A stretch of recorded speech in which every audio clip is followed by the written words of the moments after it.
Siguiendo el protocolo de seguridad para el tipo de situación aquí, Gobierno de Corsao bajo de coordinación de National Crisis Coordinator y Cuerpo Policial Corsao KPC a tomando mesura como medida de precaución, a restringir acceso no aeropuerto tanto para 30 como para Sali, a evacuar el área de departure completamente.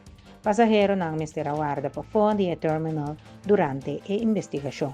Después de un control minucioso, páginas 53, Mahinta, KPC aduna e luz verde e declarar e área safe.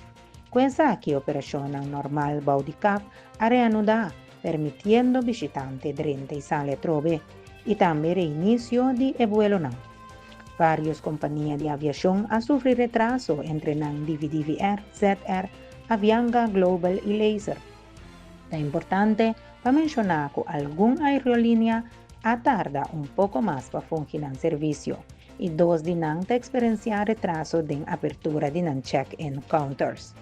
CAP ha informado que está trabajando estrechamente con inmigración, seguridad y aerolínea para procesar tour pasajero más pronto posible y minimizar inconveniencia.